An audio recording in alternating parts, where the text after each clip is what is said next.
So hi mga mading, magandang araw na naman sa inyong lahat. Nandito na naman nga yung hipag ko at maglalaba. Maliban sa maglalaba mga mading, isa rin sa mission niyan dito ang magpaiyak ng pamangkin. Lagi naman mga mading, kahit saan mapadpad ito, laging nagpapaiyak ng pamangkin niya. Ang sabi ko nga sa kanya mga mading ay wag nang pumunta rito dahil nagsasawa na ako sa pagmumuka niya. Yun nga lang mga mading, sumagot din. Ang sabi, sawa na rin daw siya sa pagmumuka ko. Gabi na nga ako nakapag voice over mga mading dahil talaga namang nalobat ang cellphone ko. Pagpasensyahan nyo na yung kaunting maiingay dahil nandito na naman sila sa harapan. Dahil sinisipon nga ako mga mading na pag-isipan ko na magpapawis. Ang ginawa ko nga mga mading naglinis ako dito sa kusina. Dahil mag-birthday nga ang asawa ko sa isang araw mga mading. Nakakahiya naman sa kanya. Charis! Ang totoo mga mading ay sinisipag lang talaga ako. Huwag kayong mag-alala, minsan lang naman. Ang gusto ko kasi mga mading, pag may ginagawa ako at na-enjoy ko na, ayaw ko nang napuputol dahil talaga namang hindi ko natatapusin. Ganon din ba kayo mga mading? Ang ginawa ko nga dito ay niligpitan ko yung sandamakmak naming kinainan mga mading, hindi na matalo ng kabayo. Charis!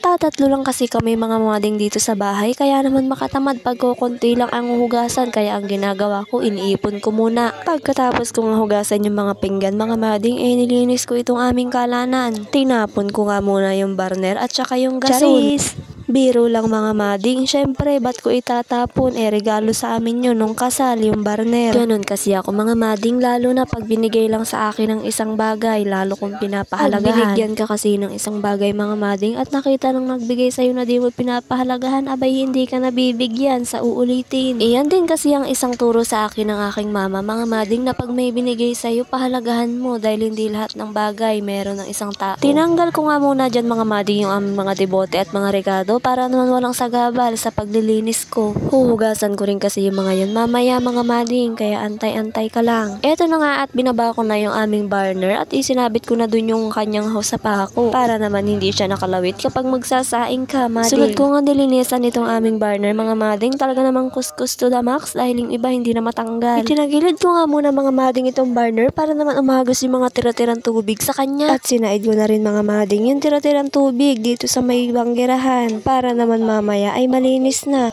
Binalik ko na rin agad mga mading yung burner para naman nakaayos na. Sunod ko naman tinanggal ito mga rekado mga mading dito sa lalagyan kong tray. Nilapag ko nga lang dyan mga mading para naman malinisan ko ang mga tray na pinagtanggalan. Malamang mga mading, pagkatapos tanggalin sa tray, liligpitan mo naman itong tray dahil talaga namang hindi na makatarungan. Maalikabok kasi dito mga mading, nakikita nyo naman yung mga kawayan, may awang-awang, nasa tabi kami ng highway. Kaya naman kada daan ng mga sasakyan, may nakukuha tong mga ano dito na alikabok.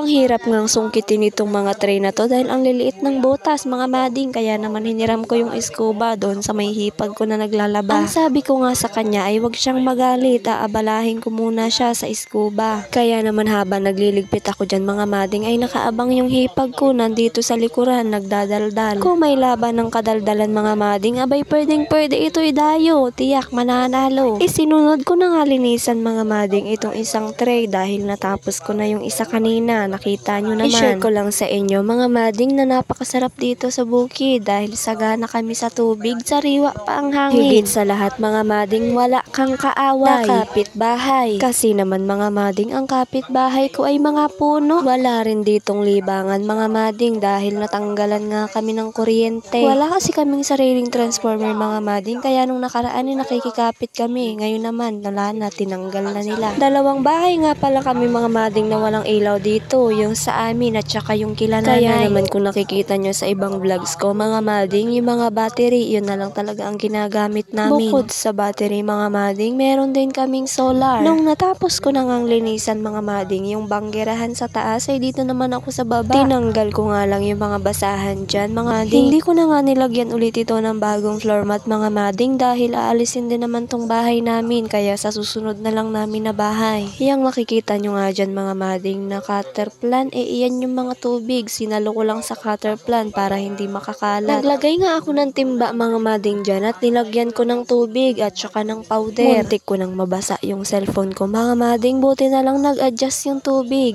Binuhusan ko nga lang na tubig na may powder itong buong kusina mga mading. Dahil nakalimutan ko yung walis sa labas mga mading ay tinawag ko yung anak kong napakabait. Sabi ko kunin niya yung walis, eto na nga at kinuha din niya. Sa sobrang bait mga mading, hinagis sa akin yung walis. Pagkatapos ko nga makuha yung walis mga mading ay binuhusan ko na naman ulit ng tubig na may powder dahil natuyo na sa sobrang tagal ng anak kong kumuha ng walis. Winalisan ko na nga para umagos na yung dumi papunta rin sa labas. Dahil nangawit ako magwalis na nakatayo mga mading, masakit sa balakang kaya naman umupo na lang ako para maganda. Yan lang mga mading, maraming salamat!